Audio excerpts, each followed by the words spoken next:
Deadbeat Dads. I'm Motivations with Tash, and we're just going to get right into it.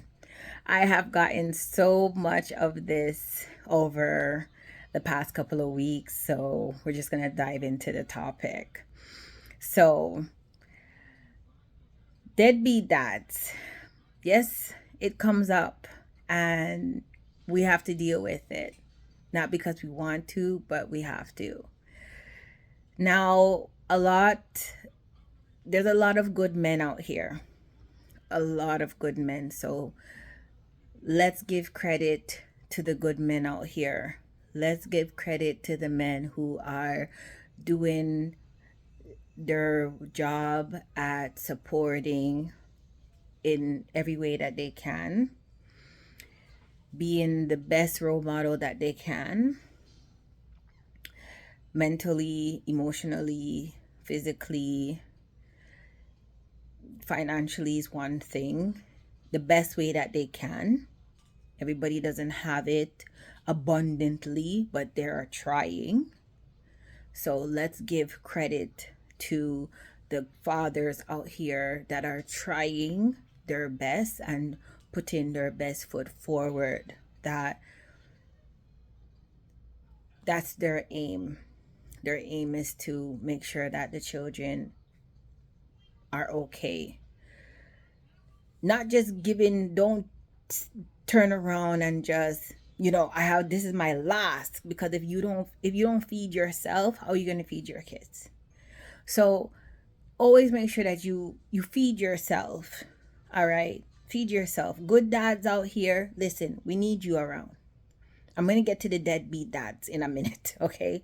But I want to acknowledge and uplift and encourage the good dads out here that are doing their best, that are holding it down, have stepped up, and know that, the right thing for me to do is to show leadership.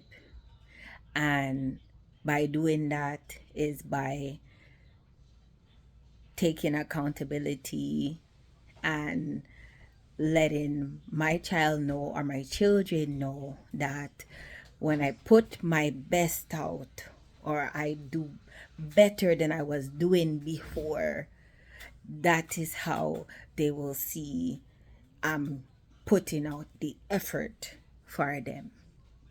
So, shout outs to the good dads and keep it up, because at the end of the day and in the long run, long run, many years from now, when the children are big and grown and grow up and they're older and they become teenagers and young adults and become parents of their own, they're gonna reflect and turn around and say, thank you, daddy, thank you, dad, thank you, papa, for being there for me in emotional state, in a mental state, in a physical state, in a financial state, whichever way you could have been there for them. They will come back to you and they will thank you. I myself am a testimony to that. I'm going to get to the deadbeats in a while. I don't want to give them too much. I want to uplift the good dads. I have a father. I'm a queen, and I'm a mother, and I'm an advocate out here and a motivational speaker.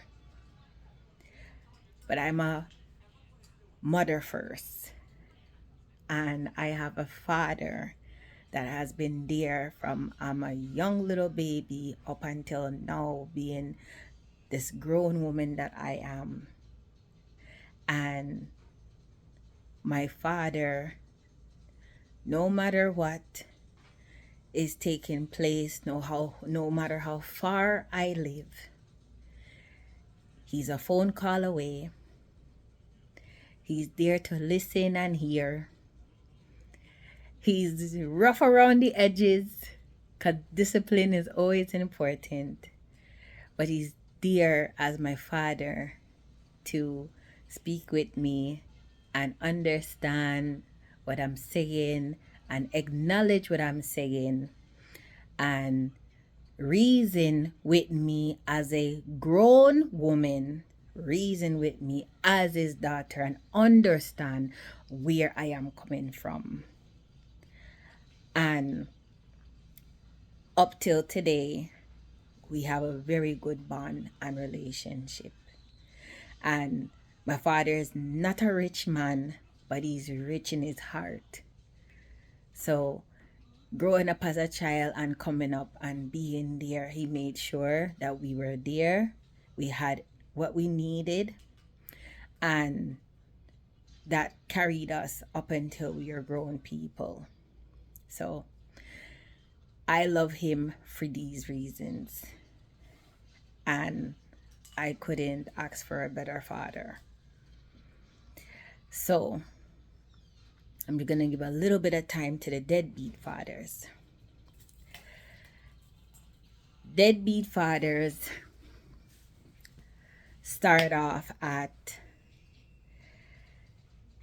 wanting to be in a relationship and getting into a relationship and saying that they are going to be the best father and I'm going to be there and I'm not going to treat you or treat the children no way, and they're going to be there. Their main thing is they're going to be there because they want to live up to this image of they are the best thing.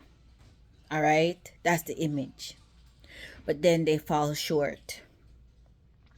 And the ways that they fall short is this: their character starts to fall apart because they get into distractions.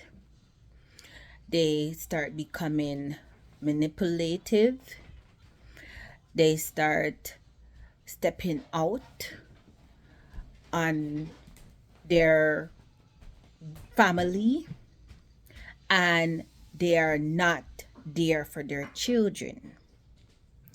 And so when you are occupied with other things in life or other people in life, your time that you need to be there for the children starts to be reduced. And your character starts to come out.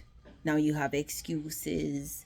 Now those excuses become their excuses and lies. And now you're absent. Now you have another agenda. And the list goes on. And sometimes because of those agendas and those excuses and lies, other children all of a sudden pop up into the equation. And so a father can't be in many places at once and in several places at the same time. And one person cannot be everywhere all at once. Remember that. So being a deadbeat father, they also choose to be a deadbeat father. It's a choice that they choose to make, especially if you and the father is no longer together, and for whatever the cause is or whatever has taken place, then they, especially if abuse has happened, then they choose to walk out of the children's life and not be a part of it. So they might start taking care of the children at first, but then they walk out of the children's life. And they stop taking care of the children. Gradually, they stop taking care of the children. Real men, real husbands, real fathers take care of their children. Real. They're always there. And so I want to make that clear. And this is a problem when it comes on to deadbeat fathers. They take it upon themselves, a deadbeat father takes it upon themselves to isolate themselves from their own child or children. They take themselves, they choose to take themselves away from their child or children. They choose to have a negative impact on the child or children. They choose to not want to correspond or have a relationship with the child or children because of now they feel like they're ashamed of their behavior, they're ashamed of their character, the character that they're putting out, because they know, they're well aware, and they know that them not being there, whether emotionally, physically, mentally, giving even mental support, the financial support that they can give, whether if it's to buy some books, whether if it's to buy a school bag, whether if it's to buy a pair of shoes, whether if it's to buy some food for the child, whatever little bit that they can do to help out, get some medical supplies, pay for some dental treatment, whatever little bit that they can do to help out the mother, they know that they're not doing the requirements. They're not doing the requirements. So they become very selfish. They take their own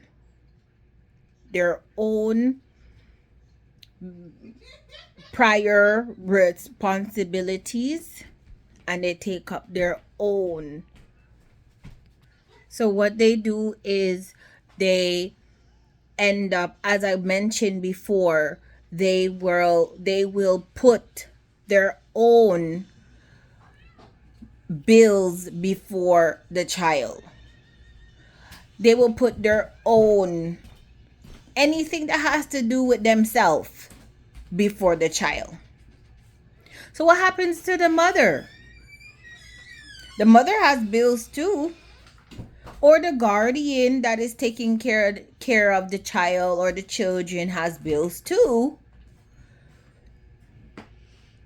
And they don't care.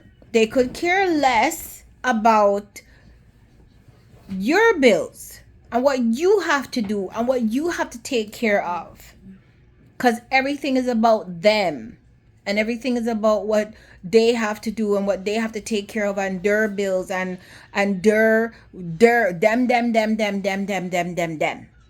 That's all it's about, them. So what they do is they sabotage the children and they sabotage the child. And they sabotage them. Okay? They sabotage them for their own personal gain.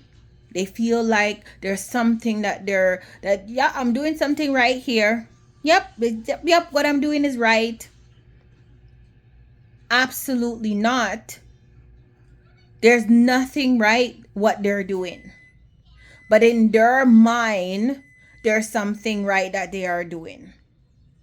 In their corrupted mind, there's something right that they are doing. And so we have to look at the red flags. We got to look at the red flags. We got to see them. When a man is, and I'm not taking away from, this goes from women too. Because there's women who, like I said, good men. And there's women out here who just drop the kid on the father and drop the child off and the children off and see you later and bye, or drop the children off to guardians or grandparents, or and see you later, bye, and I'm going to go live my life. So, but we're not on that right now. Like I said, this is what we on right now. And this is a big problem, and this is what we having a discussion about, because we need more improvement. We need to see more improvements. Taking accountability is going to help reduce the amount of children that are left out here. I don't want to say fatherless, but it's going to reduce that absent father, because it's a choice the father is making to be absent. Let's get it clear. It's a choice the father is making to be absent. No one is pushing him to be absent. This is all about accountability. And if the father is choosing not to be accountable for his character and his approach on things, then this is the behavior, this is the character that you will see. And where his involvement with the children or child will be minimal. Almost zero to none. Non-existent almost. So we really have to look at the situation very carefully and approach it strategically. So the father understands that you are hurting the child or the children, and they're going to remember you not being there. They're going to remember that your presence is not there. They're going to remember every day and every week that adds up and becomes every month and every year that you are not there. And they're going to remember why you are not there. Because every call you don't make and every excuse you give them for why you're not there or why you can't be present is something they're going to remember. I remember, on top of it, where it comes on to the deadbeat fathers, any deadbeat father that's going to be watching, this is time for you to make improvements, because the children are going to be going through milestones in life. Time is something you will not get back. You won't get back time. And every milestone they go through, you won't get that back. So graduations, and every year there's a birthday and holidays and just little awards, ceremonies that may come up, and festivals, or just little times you could spend going to the park, or going to like a lesson, a sport lesson, whatever lesson that they like, dance class, and a music lesson, an activity that they like, a sport, whatever that is, that child's interest is, you are missing out of it. They could be having difficulty in school, and you know what? Maybe you are really good in a subject that they really like, but maybe they're having some difficulty in it. And you know what? You could be of encouragement, and you could be of support to the child or children. Think about it like that. And instead of being support to the child and children, emotional support, mental support, that boosts them up, that boosts their confidence. You being a support to them. Instead of doing it like that, you don't help at all. You're not there to help them.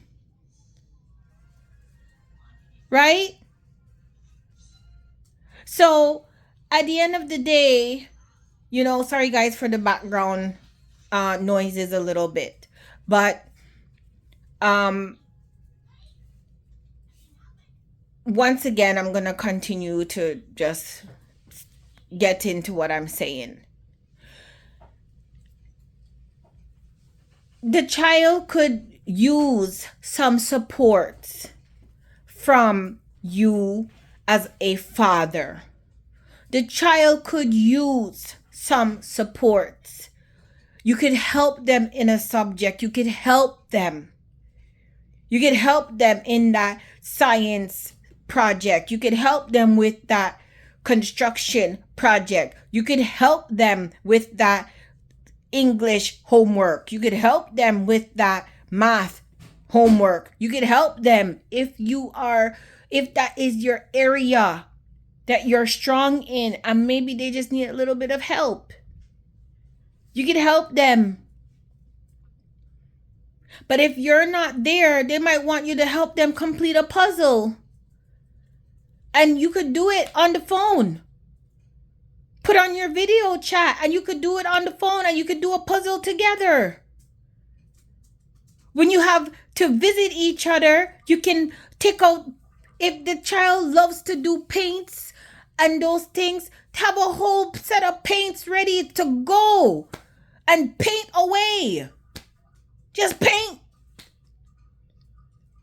Explore your mind. Explore your adventure. Become adventurous with your child. Become adventurous with the children. Become creative.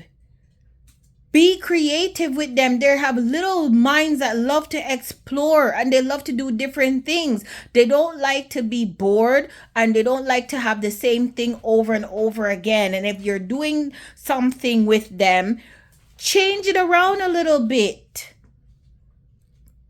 If you can go here one time, then you can. If you're somewhere where you're confined and you can't go there, then pick something that you can help the child do together that both of you guys can enjoy, even if you're in a confined space. Even if you're in a confined space, restricted area, locked up, whatever it is, you can still be there for your child.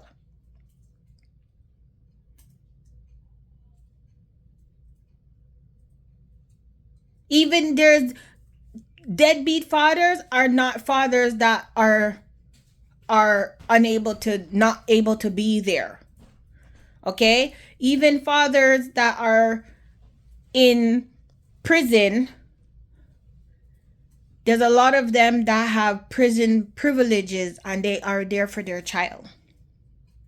I want to put that out there. They get privileges, prison privileges, and they're able to speak with their child. They're able to talk with their child. Some of them, in most cases, and they're able to talk with their child, and sometimes they're able to help their child do homework, something specific they can do. And that is very touching. That is very, very touching. And that means a lot to a child because you're giving them time. You're giving them quality time. And most people out here, children, family, wife, kids, boyfriend, girlfriend, what do they want? They want quality time. So if you're going to be doing quality time, that's a good way of doing it. no matter how restricted you are. And you're taking in the attention of the child. You're taking in what that child needs. Their needs is your focus. Their needs is what you're paying attention to. So it's really important. And I love that. I love to see when the fathers are engaged. I love to see that. But what I don't like to see is when the fathers are not engaged. When they are not there and when they are not engaged, it hurts the child, it hurts the children, it interferes, it impacts them. And I don't want to use the word scar, but it scars the children because it leaves a bad impression and it leaves a bad sense of memory for them. So a physical scar you can see, but a mental scar and an emotional scar is just as bad, because your absence to a child or children, especially as they get older, is something that they will carry on as they become adults.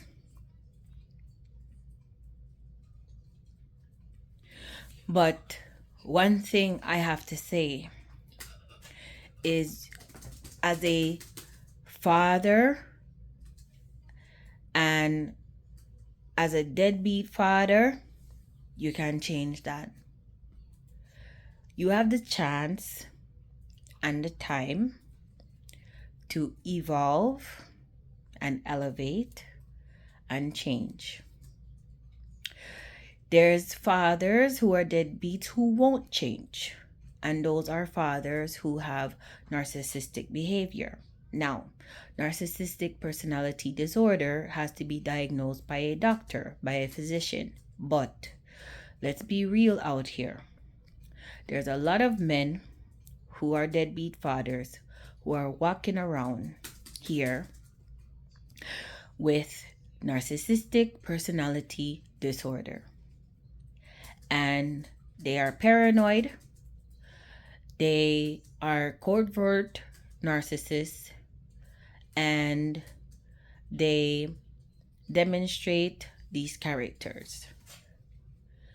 They isolate themselves. They shun their children.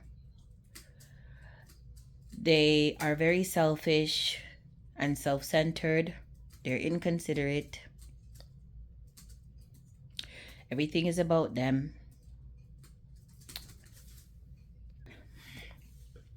They lack empathy. They love sympathy.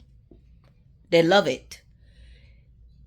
You know, all of a sudden, they don't call you, like, they don't call the child for, like, you know, weeks. And weeks turn into months, you know? And then they finally call the child and it's like, oh, well, I was just calling to find out how you're doing. And, you know, I sent something for you and I didn't hear anything back. And, you know, did you get that present that I sent, you know, a couple of months ago? And, you know, I told so and so to tell you that I love you. No. So they're looking for praise and looking for recognition, and they're looking for sympathy from their character, very, very, very, very poor character. And instead of taking accountability for their poor character. And the lies that come with it are not genuine. There's nothing genuine about them. They have lost that because they have so much shame and guilt within themselves that facing themselves is a problem. They don't like being exposed for the person that they have become.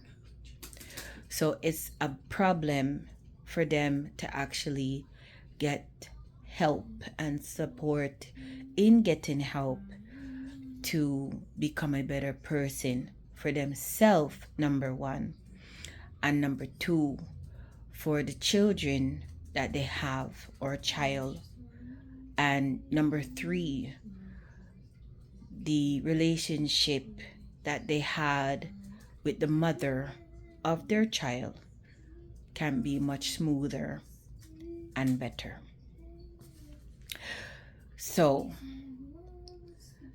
there is time for them as deadbeat fathers to work on this.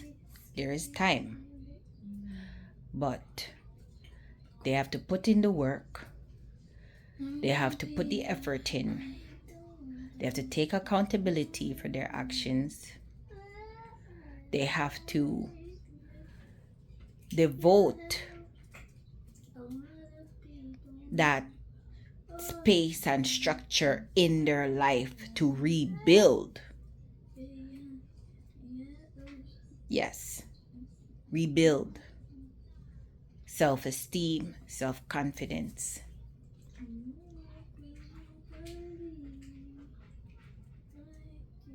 They got to go back and they got to start over a redo of the relationship with the children.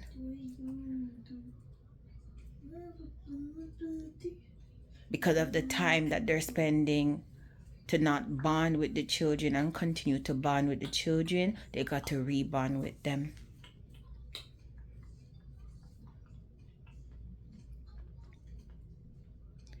So they have that time.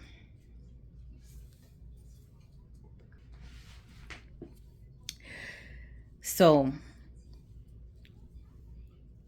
it's up to the fathers, the deadbeat fathers, to improve on themselves so that they can have better relationships with their children and the relationships with the mother of their children.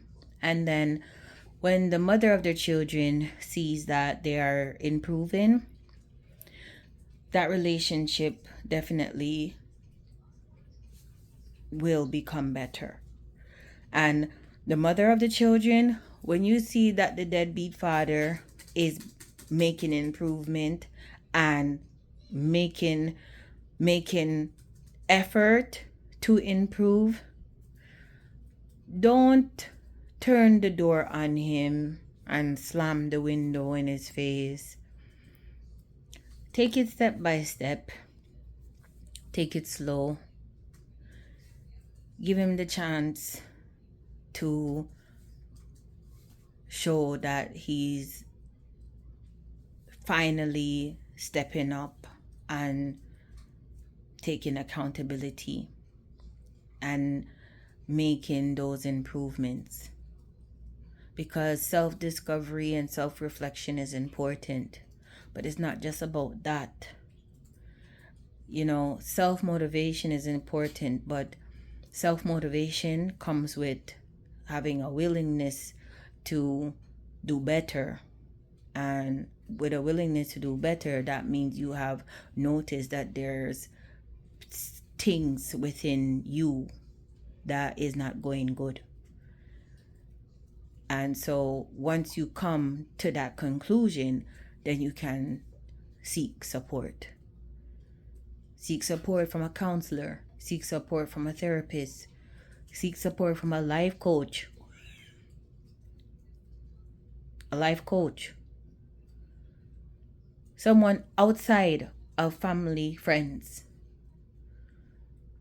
But seek support where they will be able to come out and help you, and they will be able to know that, hey, you know something, this is a person looking from the outside looking in, and they will be able to strategize with you, you know, on next steps. So, you know, I always say, you know, to replan and to rethink and to reset and to restart. Because once you have those 4 R's, you are well on your way to a new beginning in life. And you're not afraid to step into that new beginning and face obstacles and challenges that will come along the way with an open mind and a willing heart, because it's in you to achieve your goal. And the goal is, as a deadbeat father, is to no longer be a deadbeat father. It's to be a present father. A present father and a future father. So I look forward to speaking with you on my next video. Please look out for announcement coming later on this week. And take care of you guys selves. And our next video on sexual energy. Take care. Love you guys. Bye.